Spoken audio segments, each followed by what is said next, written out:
So eto na pa mga amigo ang kabuuan ng bahay na project natin dito sa may Agoncillo sa may Batangas. So tapos na po ito at ano pa? Ano po ang masasabi ninyo sa project na ito? Ang ganda ng bundok mga amigo. Grabe, ang ganda ng lugar mga amigo. Nandito po tayo ngayon mga amigo. Papunta po tayo sa may Agoncillo. At nandito tayo sa may Buso-Buso. Ayan, Buso-Buso po mga amigo.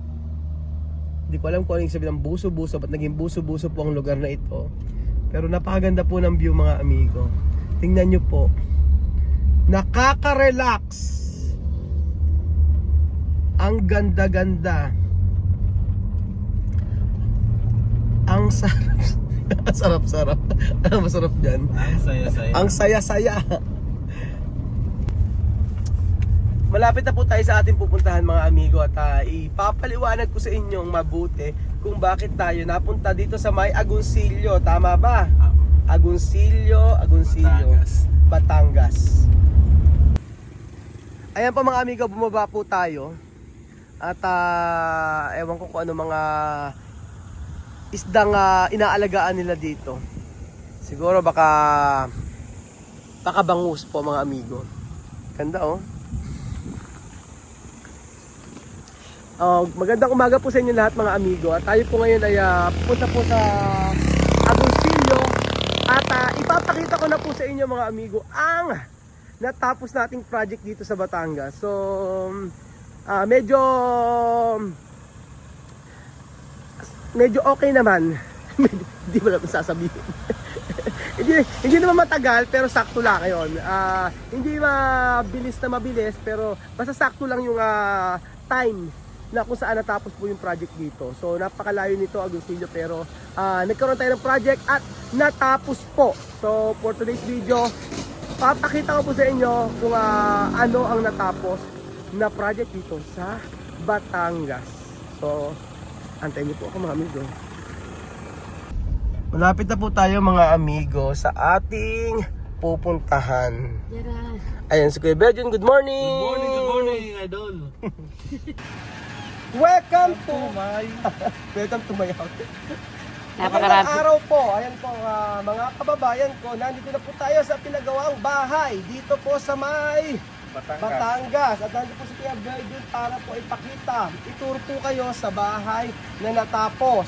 At syempre, nandito po ang reyna ng kalsada, si Aling Maliit. Laki mo. Ayun na, pasok na. So ito po mga amigo, ito po yung katatapos lang, meron pang mga, for example, ito yung sa gate. Ayan, pakita ko po sa inyo. Yung sa gate na to kasi, syempre, budget ng may-ari. Kaya sabi ko, usapan na namin yon. Pero ikakabit namin yan. May ikakabit kami dito. At saka dito sa may gate. So dahil walang budget, bahala na si Batman. Pero gagawin natin. Gagawin natin ng paraan yan. So ito po mga amigo. Welcome po. Ito po yung may-ari ng ito yung may-ari ng bahay. Good morning mga... Good morning! Good morning! Eto mga pinipal ko rin sa akin. Ito sila Eto, dati na nila ito eh. Oo. Kasi hindi na alam naman ito kasama sa kontrata. Pero ito nilagay natin stainless. Dati po kasi sayang. Dati, Ito po hindi sayang. gamit. Oo, ito yung nilagay. So, ito yung may-ari ng... pasok kayo, Kuya Berjun. Ay, magsalita. Pasok po kayo. Pasok po kayo. Ito po yung may-ari ng bahay. Ayan ang may-ari ng bahay. Di ba? Mamaya kakausapin po kita kung ano masasabi niyo sa gawa namin. Tingnan niyo po. Pagpasok po kayo, kayo makita ang talamin dito. Ayan, salamin. Tapos sa taas yun. Tcharan! O, di ba? Okay na. Tapos, ayan, pasok po kayo. Bedroom. Pasok. Ayan, paandalin lahat ng mga ilaw. Sagot lang. O, di ba pagpasok niyo dito, kita, hindi pa maayos ha? Di ba ito, ilaw dito. Tapos, di ba yan? Parang kinabiling na. Kasi set kita Debra. Siya rin yung bumili niyan. Shoutout kay Tito Si Deb. Sheto kay Tita Debra nagpapagawa po. Na siya unang nagpapagawa Siya siya. ano na nagpapagawa na hindi na. Siya unang magpapagawa pero hindi pa nagagawain sa kanila kasi sa permit. So ito po, siya po yung nagbigay kay Ate Belinda ng mga ilaw, siya din po yung model.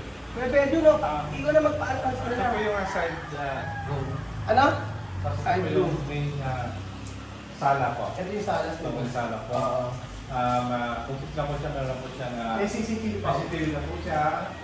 At kulang lang po ito yung meron na po lang yung mga supal na rin po para may lagay na rin. Kaya, Naglalagay na lang ng mga gamit. naglalagay na lang. Oh, ayan. Tapos, kayo nilang dalawa ni Madam ang mag-ano.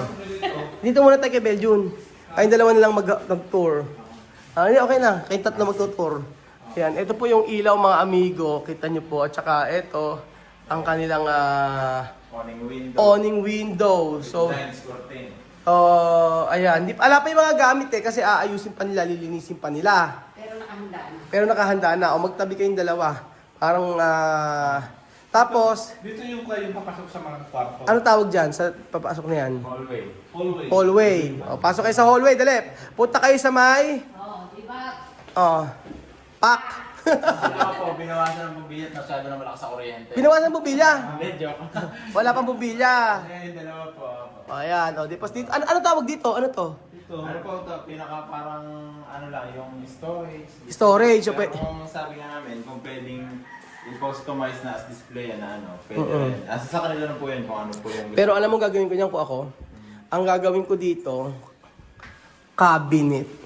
Pwede po. Lag- Yung halimbawa, yung mga platong may Oo. mga kaso, hindi mo siya Lala- nagagamit. lalagyan ko tong cabinet tapos parang stock room. Ay, gusto ko to mag-stock room kung ako ha. Ganyan. O, tapos ito ang kanilang first Bedroom. bedroom. Ayan, charan. Ito po ang kanilang bedroom. O, ayan. With blinds. Wala talaga akong masasabi pagka nagpagawa, makinis talaga na makinis. Oh. So, Blinds pa sa mukha ni Gabriel. ay, ang sakit. ano mo? Tapos sila. Mas makinis pa raw sa mukha mo yung pader, sabing ganun, Belgian. Ano masasabi mo? Ano masasabi mo kay Marvin? Parang mas makinis pa yung mukha ko dito eh. Oo. Okay lang, natatanggap mo yung mga sinasabi ni Marvin? Ha? Natatanggap mo? Masaya na ako sa mga ito. Sanay ka na sa... Wala mo ibang mga ikaw sa akin may kumita sa akin kung ganyan eh. Para sa wala ko, yun na. Mira. O yan, next natin ay, ito ay... Ito muna. Dito muna tayo, kwarto. Ayan, kwarto mga amigo. Ito po mga dati lang po kasi itong mga kwarto. Kapag ito na lang po Ito natin. Yung design niya po dati na po. Dati na, Kaya ayan. po yung, ito po, medyo yung CR po, medyo lumidyo. So, pero okay naman din po. Okay na. Opo, may CR po dito kasi sa side ng kwarto. Oo, may CR. Ayan, may CR din pa mga amigo. Pero mas maganda dito ano. Ayan, ang ganda ko. Tapos ayan, meron pa rin, exhaust fan. With light. Oh, ayun, exhaust fan. Kulang na lang ng ilaw dito. Ayan. Ang ganda. Ay, ako rin. Gusto ko yung kwarto na ito. Malit lang. Pang-isahan. Ito, ang tawag dito ay single, ano? Single, double, double. Alam niyo, nagugustuhan ko sa ginagawa natin. Ito, nung sa pintuan. Oo. Aluminum po. Aluminum Dito po na kasi po sa yan. Batangas, hindi pwede yung Kahoy. Maanay. Maanay. Hindi pwede yung bakal, Oo. makalat, yung hangin, makalaw. Ito, lifetime yan. Pang lifetime yan. Paano po na sa matibay din. Next natin, sa kwarto pa rin tayo. Pagpasok mo nito, lalabas ka natin. Tapos, eto na yung kanilang master's bedroom. O, ang laki ng master's bedroom nila. Wala pa pong mga gamit kasi. So, wala pang gamit pero inayos na yung mga cabinet-cabinet. Naglilipat-lipat pa lang sila. Yan. Ang laki, no? Sobrang laki. Ayan. Dito sa ano ka? Dito sila man. dito sila mag-asawa. Tapos, May grills dyan. May Kaya- privacy po yung grills na yan. ang ganda, oh. Tingnan niyo pa mga amigo, oh. Yung, ang ganda talaga ng ng kisame, no? Oo, yung kisame. Tapos, pagpasok ng CR, ang laki ng CR dito, pwede kang rin, eh. Pwede kang matulog, eh, tingnan mo. Pwede pang isang kwarto, oh. Tingnan niyo mga amigo, parang kwarto. Tsaka yung, hindi tinipid yung ano niyan. Yung bowl niyan, hindi tinipid, mga amigo, oh. Oh, hindi tinipid yan. May sink na din po. Siyempre may exhaust fan, kompleto pa rin, ganyan mga amigo. And then, ito talaga, sabi ko sa inyo, ito yung mga matitibay na aluminum. So, next tayo. Punta tayo sa may... Oo. Kay Bedjun, ano ba? Oo. Tara na. Hello, tara na, kami dyan. Oh. Ikaw nga yung malikutan kami. Wala naman. May kalikutan ng kamay, ano? Dito tayo. Ano pa na? Kasama daw? Ano ba ito tayo? So, ito na po kanilang living room. Tawag to, malikot po kami. Oo, medyo, nanay, bakit tingnan po yung mga kamay-kamay? Baka mamaya yung silya nyo po maiuwi na. Yung dalawa po nito, yung babae na to, tsaka yung dalawa niya, medyo may kalikutan po yung kamay. Ayan. Joke lang. Malikot yung kamay mo, parang gusto man ako. Ang ganda ng living room nyo, oh. Grabe, oh. Ganda. Wala akong masabi. Ang luwang. Tapos, eto po, meron po tayong pakikita mga amigo na kasi sila nagtitinda. So, gusto niya magkaroon ng extension dito sa part na to. Sa part na to. Kasi nagtitinda siya. So, eto na rin po yung pinaka-kitchen nila. Charan! O, yan yung pinaka-kitchen niya. O, di ba? Naka-LL. Ang matindi dyan sa CR niya, ang laki pa ng CR niya dito. Ilang CR ba yun? 3 CR, ano? Laundry na rin po. Oo, tsaka laundry na rin to. Wala silang space para dun Oo, ito parang laundry na rin daw. Pag ito pang family Oo. CR nila, pwede rin gagawin doon. Ito ang laki ng ano nila, CR nila. Tapos, ito pala, disclaimer po mga amigo, lahat po ng mga tiles na to ay yun po ang trip nila, yun po ang gusto nila. So sila po ang namili dito. Ayan po, tulad po dito, ayan, yung mga tiles na yan, sila nanay po ang namili niyan. Choice nung yan. Oo. Bali choice po yan na may-ari at yun yung susundin natin. Merong amount tayo na ibinibigay sa kanila. Pero, ito yung hindi tinipid. Alam na alam ni Nader yan kasi yung tiles niya napakamahal. Yung nandito po, yung tiles na yan, ang mahal-mahal. Mas mahal pa. Mas mahal. Tingin na naman. At syempre may tinda. Ito yung tindahan ni Mother. Ayan. Ito request yan. Ayan. Tindahan to mga amigo. Ayan. Ayan yung tindahan. Hindi naman nila kailangan ng matindahan na... di ba? Wag ka. May doorbell, wag kayo, Beljun. Yung mga pintuan pala na yan yung mga pintuan dati na ayaw nilang i-let go. Oo. Para hindi daw sayang. So tindahan lang naman ito. Pero at least, kumpara sa tindahan before na nasa loob lang, ayan. At saka tingnan, napakataas mga amigo. Napakataas niyan. So kahit na umano yan, kahit na magbaha-baha, ito hindi babahain. Doon ako mahihirapan umakyat. Diyan ka na mahihirapan umakyat. O yan, may CCTV pa rin to. Lilinisan lang yan. Oo, lilinis. Oo, ala pa sa linis. So, ano lang naman to tindahan. So, marami mailalagay dito. Maglagay siya ng mga shelves dito sa part na yan. Diyan lalabas po, pwede lumabas dyan. Pwede lumabas yan, pwede dito. Oo, tapos, ayan po. So, na-maximize yung space. Kasi ang daming pwedeng lagyan. For example, yung mga Nakapantay po nito yung second floor sa kabila. yung bahay po sa kabila, papakita ko po sa inyo. Second floor po ang halos ang tinaas niyan. Tingnan niyo po mga amigo. Ito po, yung bahay na yan sa kabila. Tingnan nyo, napakataas. Tinaasan po namin. Kaya mabaha po lahat yung nandyan, pero ito po hindi po. So, na-maximize yung space. Yun ang kagandahan po. Kapag nagtanong kayo kay Marvin kung ano yung magandang ikagaganda ng bawat project natin. For example po mga amigo, ito. Ito, pwede maglagay si Mother dito ng mga stock niya. Kung gusto niya. Groceries niya, yung mga kahon-kahon niya. Pwede niyang ilagay yan.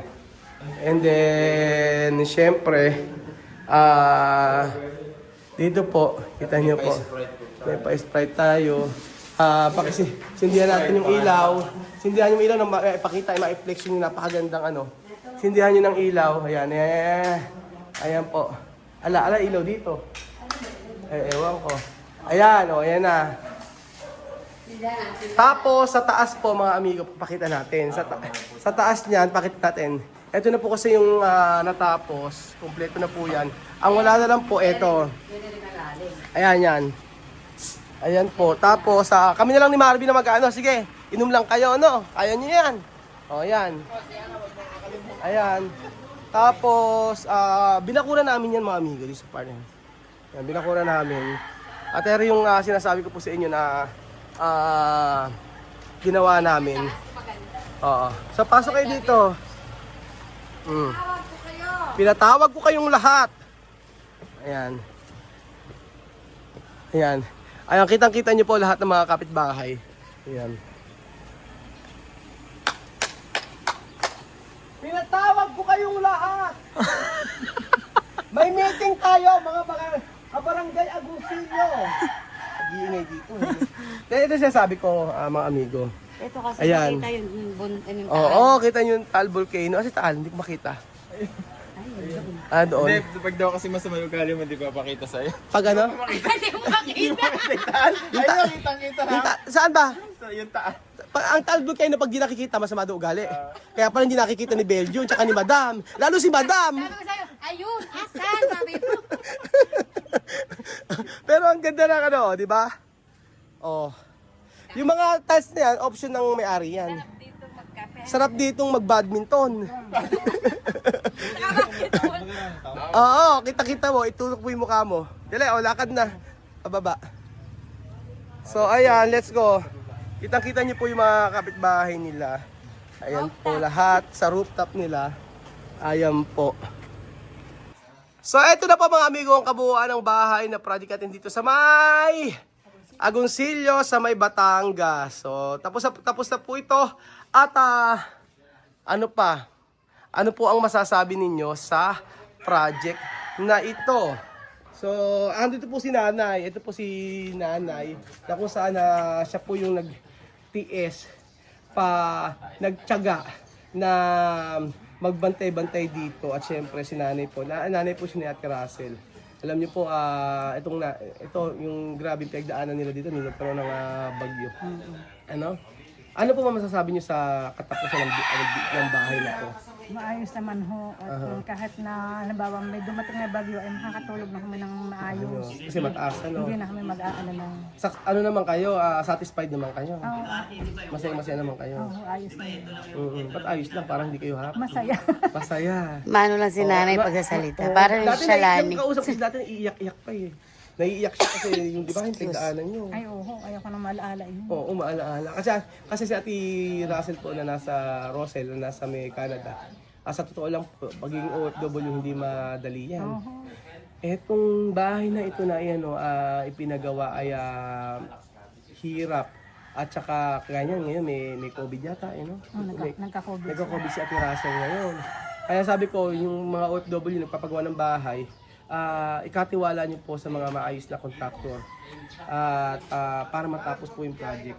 So, maraming pinagdaanan tong bahay na to. Kasi, syempre, ang layo. Tapos ngayon madalang namin mapuntahan. Pero at least natapos naman, di ba? Natapos ang maayos at wala kami naging problema. Mabait tong si Nanay. Madalas siya nagbibigay ng ulam sa mga tao dito. Ganyan. Kaya, pag meron, nagbibigay yan. Oo. Tapos yung sa Ate Russell mabait din. Sabi ko nga, pag ang isang kliyente ay napakabait, susuklian din namin ng kabutihan. So ayan mga amigo, isang matagumpay na proyekto po ang ating natapos dito sa Agoncillo. At right now, si Nanay ay makakatulog na maayos kahit anong bagyo ang dumaan. Siguradong ito ay hindi guguho at hindi mababaha sa sobrang taas. Ano madalas masasabi mo? Ay, maayos naman nga. Maraming salamat sa inyo at sa inyong mga tauhan. Sa inyong lahat na kayo nagkasama-sama para may aming bahay. Kaya nga po. Inyong tulong. Sa ayos ng paggawa. Maayos sa paggawa. So, thank you po mga amigo at sa mga susunod, papakita po natin yung mga matatapos nating project. At I'm so happy na sinubaybayin nyo yung mga construction natin, yung pagpapagawa natin ng bahay. Maraming salamat po at ang paghihirap natin o sa paggagawa nito ay sobrang laking tulong po sa mga ginagawa natin araw-araw, sa mga pagtulong po natin sa kapwa. So, thank you so much po mga amigo at huwag po kayong bibitaw sa mga vlog na ipapakita po natin, sa mga videos papakita po natin. Dahil sa magpapagawa po, kontakin niyo po ako, Pinoy Nicotor Gini. At iaayos po natin. Legal po lahat, may permit, may engineer, kompleto po. Basta po makipag-ugnayan lang po kayo sa akin. Pinoy Nicotor Gini sa Facebook po. I-message po ako doon. Salamat po mga amigo at lahat ng ito ay para po sa kapurihan ng ating Panginoong Jesus. Salamat po at God bless.